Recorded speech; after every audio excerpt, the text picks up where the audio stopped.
కీర్తనల గ్రంథం చూస్తాం. 84వ కీర్తన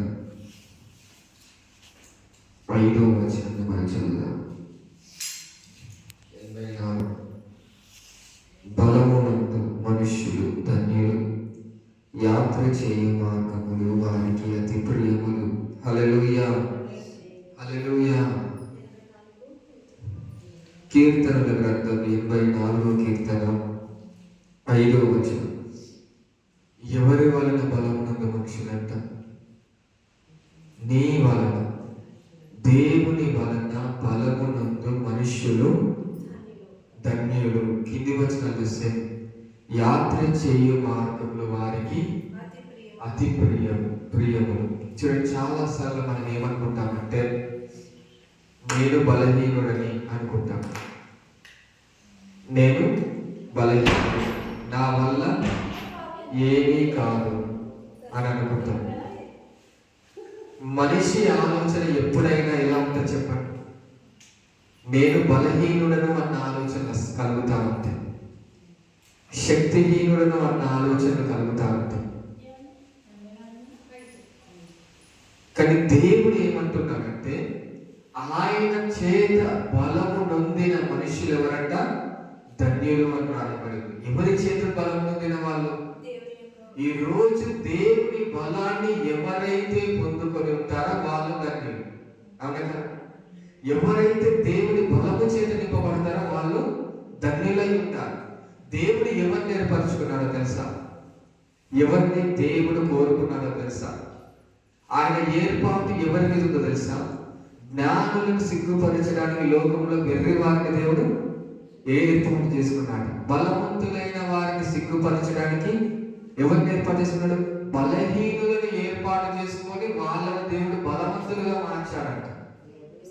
హల్లెలూయా.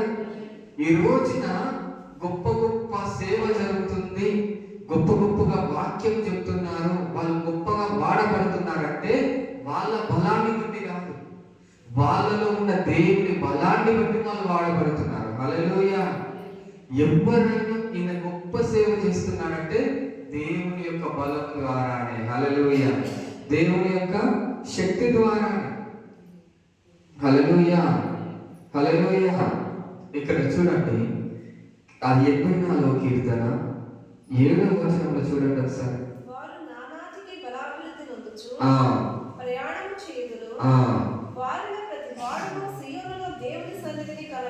హల్లెలూయా. దేవుని వలన బలము నొందిన మనుషులట ఏం చేస్తారంటే, నానాటికి అంటే దినదినం ఏమైపోతారంట? బలాన్ని పొందుకుంటారట. వారు నానాటికి ఏమైపోతారంట? బలాభివృద్ధి నొందించి ప్రయాణం చేయదు. ఇప్పుడు మనం ఎలా ఉన్నాం? యాత్రికులం. ఈ లోకంలో మనం ఎవరు? పరదేశులము, యాత్రికులు. మన ప్రయాణం జరుగుతాము ఎక్కడి నుండి? ఈ భూలోకంలో నుండి దేవుని సన్నిధికి చేరడానికి, పరలోక రాజ్యంలో చేరడానికి. ఈ పరలోక రాజ్యంలో మనం చేరాలి అంటే ఈ భూమి మీద ఉండగానే మనం బలవంతులం కావాలి. హల్లెలూయా. వారు నానాటికి బలాభివృద్ధి నొందించి ఏమైతారంట? ప్రయాణం చేస్తారు. ఇక్కడ చూడండి, వారిలో ప్రతి వాడు ఎక్కడ కనబడతాడంట? ఎక్కడికి కనబడతాడంట? సియోనులో దేవుని యొక్క సన్నిధిలో, పరలోక రాజ్యములో కనబడతాడంట. హల్లెలూయా.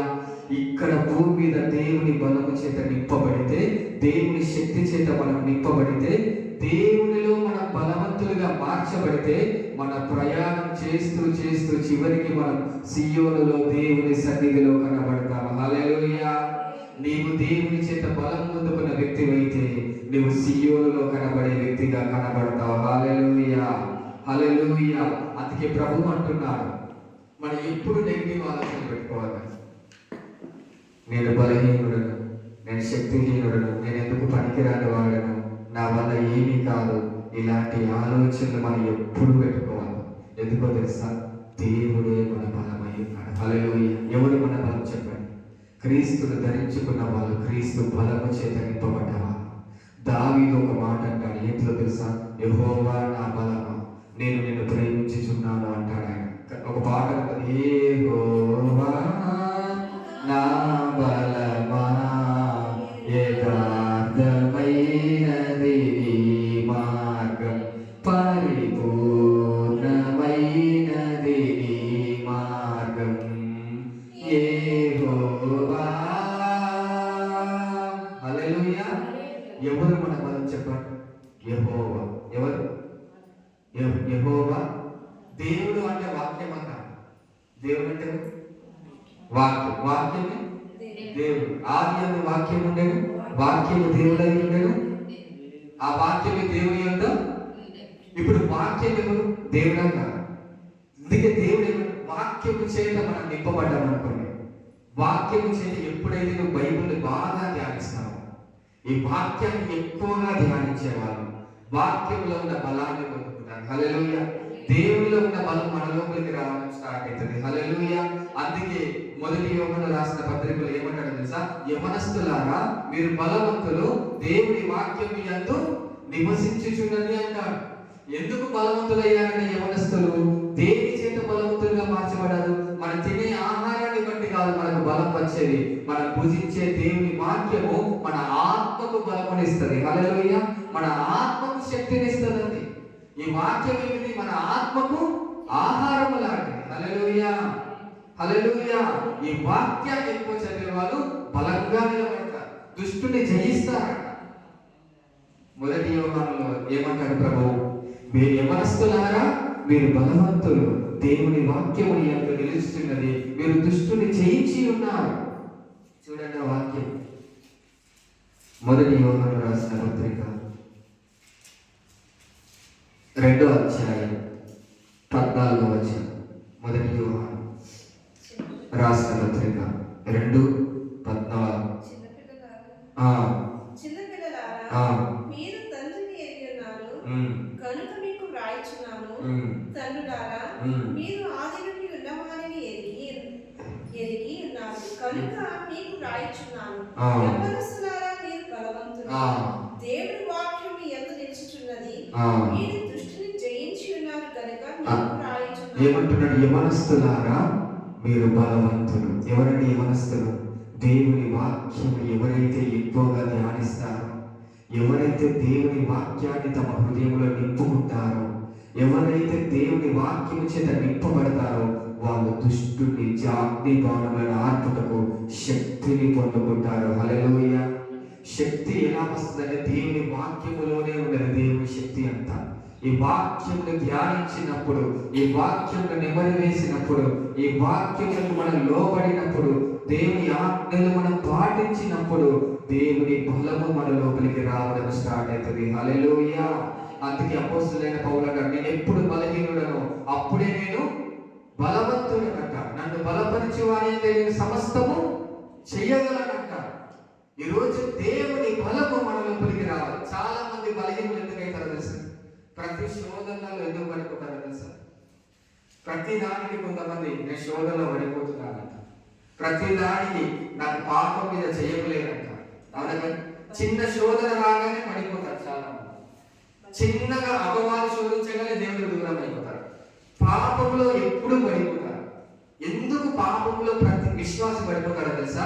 దేవుని వాక్యానికి చోటు ఇయ్యకపోవడం ద్వారా, దేవుని వాక్యాన్ని హృదయంలో నింపుకోవడం ద్వారా, ప్రతి ఆదివారం సేవకులు వాక్యాన్ని చెప్పినప్పుడు నిర్లక్ష్యం చేయడం ద్వారా ఈ వాక్యమే మనకు బలము అనుగ్రహిస్తుంది. హల్లెలూయా. మోషే గురించి దేవుడు ఏమంటాడో తెలుసా? 120 సంవత్సరాలు వచ్చిన వాళ్ళ యొక్క బలము తగ్గిపోలేదు, తన యొక్క శక్తి తగ్గిపోలేదు. ఎన్ని సంవత్సరాలు గడిచినా మోషే లోపల నుండి పనిచేసేది కూడా తెలుసా? దేవుడు యొక్క శక్తి పనిచేస్తుంది అక్కడ. అందుకే సాహస కార్యాలు జరిగాయి తన ద్వారా. హల్లెలూయా. హల్లెలూయా.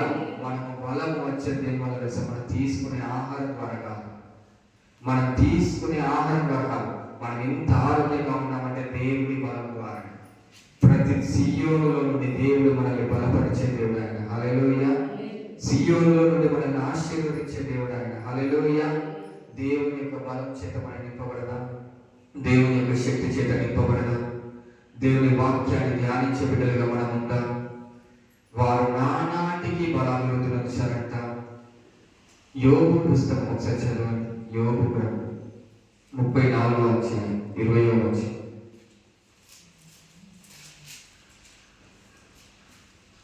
యోబు గ్రంథం 34.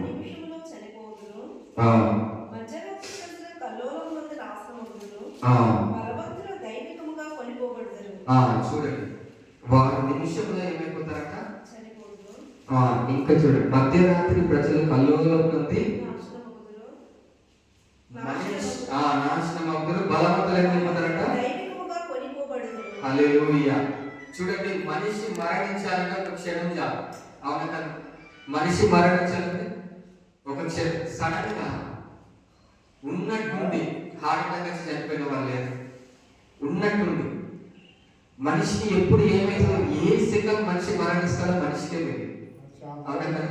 ఎప్పుడు ఏ రోగం అటాక్ చేస్తుందో మనిషికే తెలియదు, అవునా కదా? మనుషులు చనిపోవాలంటే ఒక నిమిషం చాలు, వారంట ఒక నిమిషంలో చనిపోతారు. నాకు తెలిసిన ఒక వ్యక్తి ఉంటే అందరితో మాట్లాడుతున్నాడు,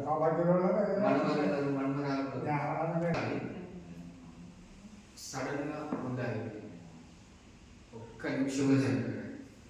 ఆయన ఏమన్నాడు తెలుసా? అంతకుముందు చెప్పాడు తనకి హార్ట్ ఆపరేషన్ జరిగింది. మా డాడీతో మాట్లాడాడు, ఏమనంటే నేను అసలు హార్ట్ ఆపరేషన్ జరగకుండా చనిపోతా అనుకున్నా, కానీ దేవుడు నన్ను బ్రతికించాడని ఏదో చెప్పాడు. లాస్ట్ అందరితో బాగా మాట్లాడి చనిపోయాడు ఒక నిమిషం. ఇప్పటిదాకా బ్రతుకున్న వ్యక్తి ఒక నిమిషంలో చనిపోయాడు. మనిషి ఒక నిమిషంలో చనిపోతాడు, కానీ బలవంతులు ఏమైపోతారో తెలుసా? దైవికంగా కొనిపోబడతారు. హల్లెలూయా.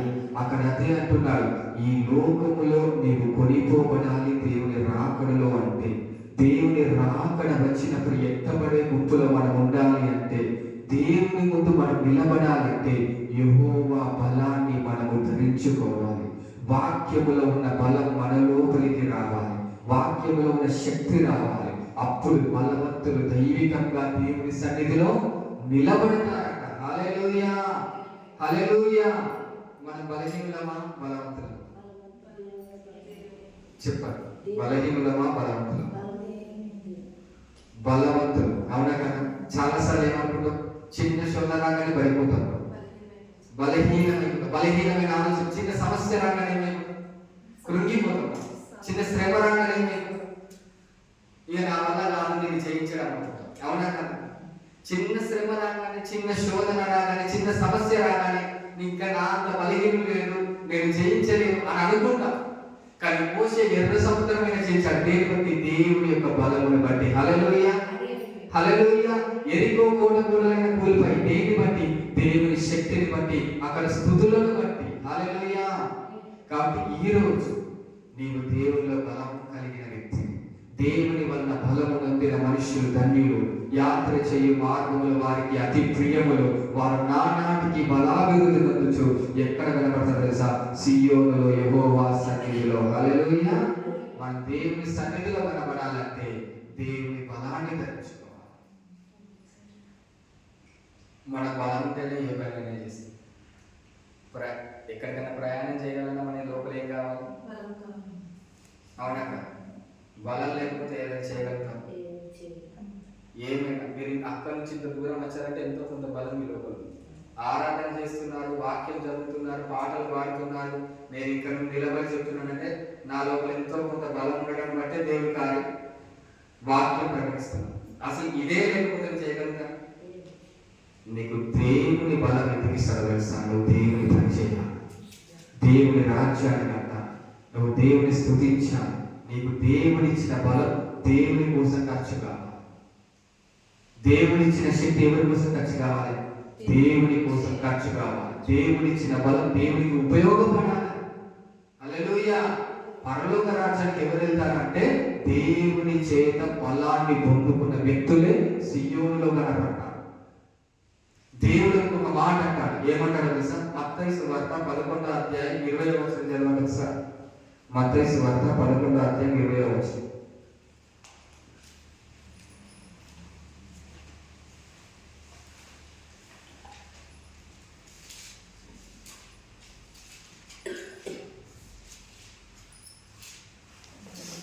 పదకొండవ అధ్యాయం 12వ వచనం చదవండి. 11, 12.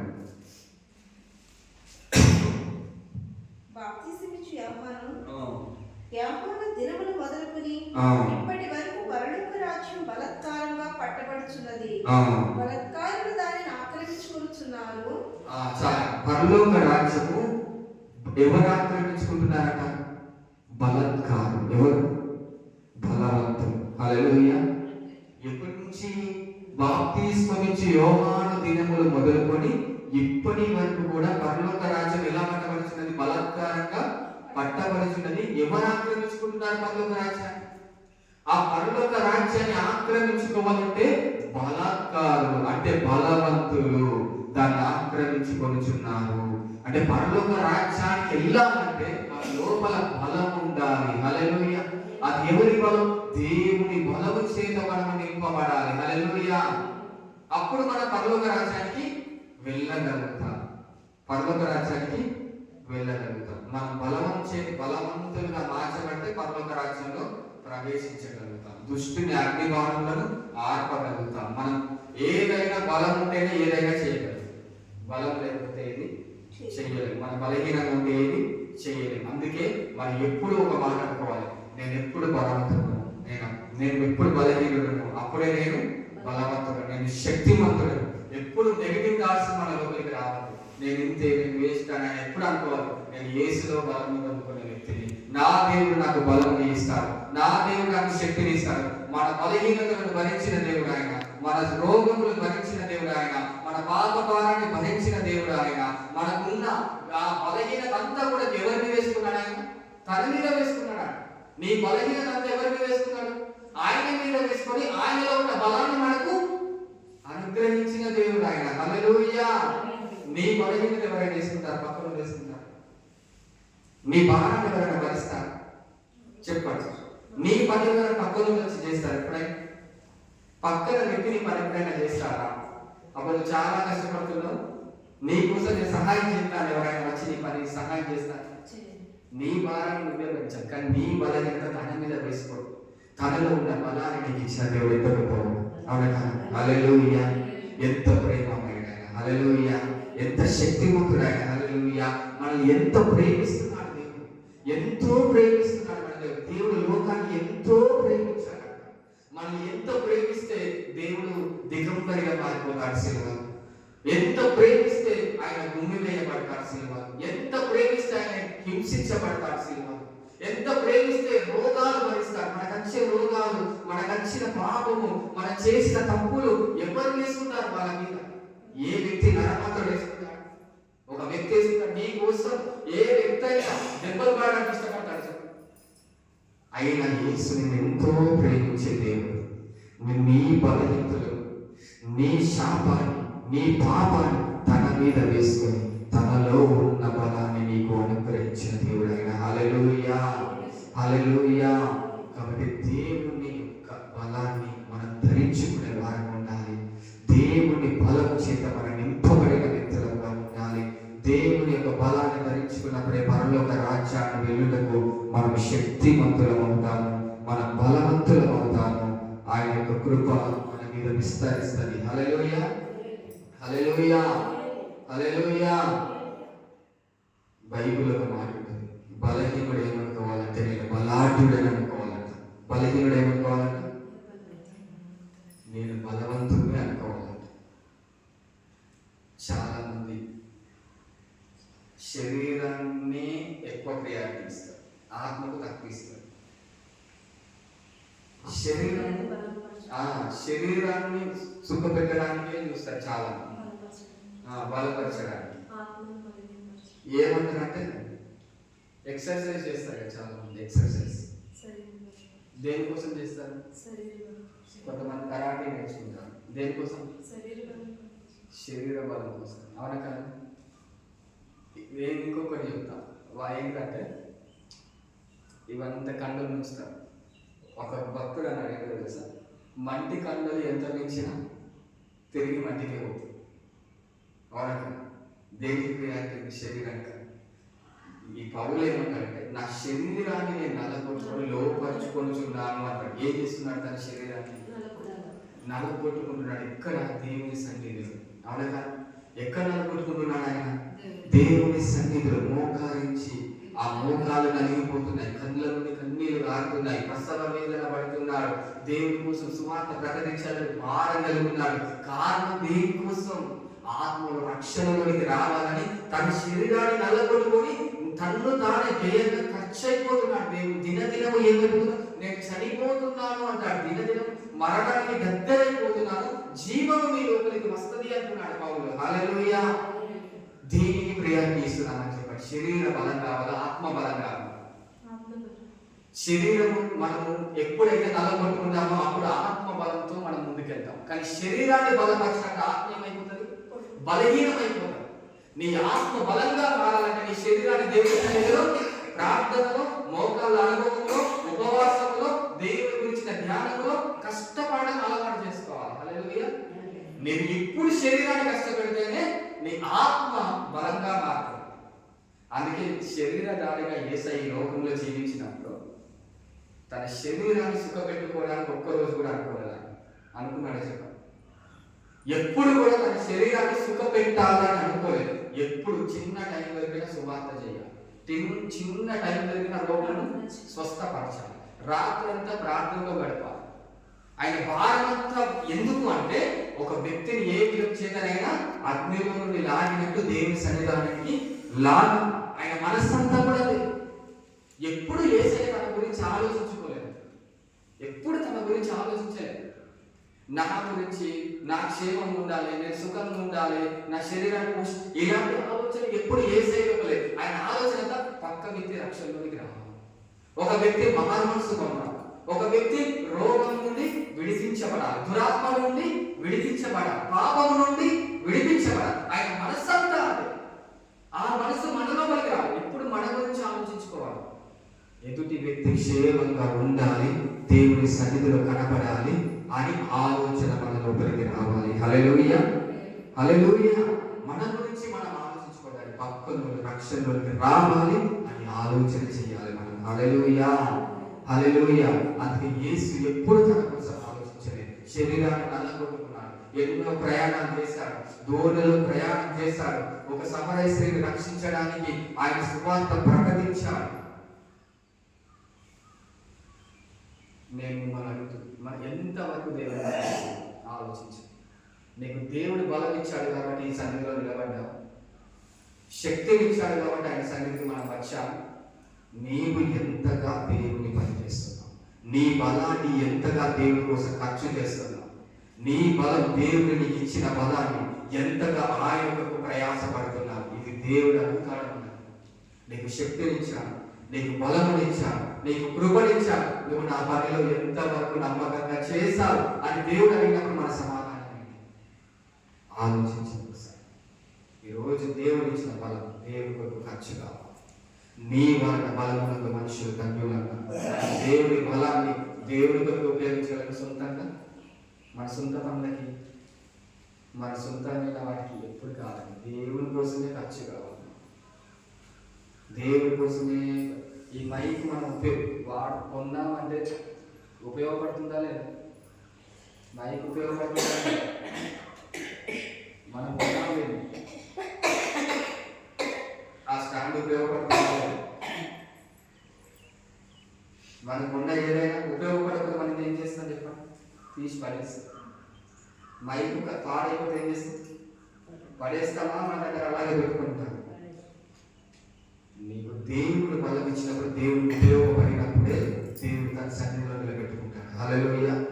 దేవుడు ఉపయోగపడడం అంటే పక్కకు పెడతాడు. ఉపయోగపడితేనే ఆయన సన్నిధిలో నిలబడతాం, ఉపయోగపడకపోతే పక్కకు పెట్టేస్తాం. కాబట్టి నీవు దేవుడి పనిలో ఉండాలి, దేవుడి బలంలో ధరించుకోవాలి, ఆయన శక్తిని ధరించుకోవాలి. ఈ యొక్క చిన్ని మాటలు దేవుడు దీవించిన కాక అందరి కాలం ప్రార్థన చేస్తాం.